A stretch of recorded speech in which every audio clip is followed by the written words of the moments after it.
আসসালামু আলাইকুম, সবাইকে স্বাগত জানাই রিয়াকশন ছাদিকে।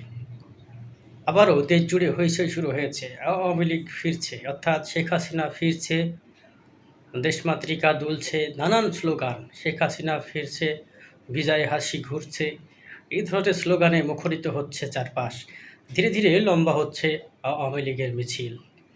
আপনারা দেখতে পাচ্ছেন যে সাম্প্রতিক সময়ে বিভিন্ন জায়গায় অলিতে গলিতে মাথাচাড়া দিয়ে উঠছে আওয়ামী লীগ।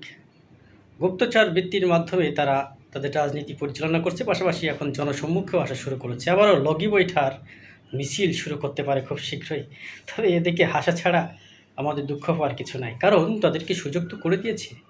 বিএনপি জামাত দুইটি দলই তাদেরকে আশ্রয় দিয়েছে আগামী নির্বাচনে তাদের কাছ থেকে ভোট নিয়ে জয়লাভ করবে এই চিন্তায়। আওয়ামী লীগ আছে, তারা আবার তাদের রেজিয়ম পুনঃপ্রতিষ্ঠিত করবে। অপরদিকে বিএনপি এবং জামাত তারা মনে করছে যে আওয়ামী লীগের ভোটগুলো পেলে তারা জয়লাভ করবে। কি বাতুলতা, কি অন্ধত্ব!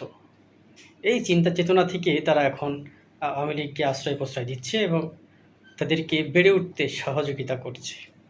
সাপ বেড়ে উঠতে উঠতে এক সময় ফনা দিবে, সেদিন তাদের আর কিছু করার থাকবে না। আপনারা জানেন যে শেখ হাসিনার বিদায়ের পর কিছু নেতাকর্মী ভারতে পালিয়ে যায়, কিন্তু বিএনপি কিংবা জামাতের পালিয়ে যাওয়ার কিন্তু পথ থাকবে না। পাকিস্তানেও জামাতকে নেবে না, যতই প্রীতি দেখাক বা ভালোবাসা করুক। আর বিএনপিকে তো ভারত নিবেই না। তো কী কারণে, কার আশায় এমনটি করছে বিএনপি এবং জামাত?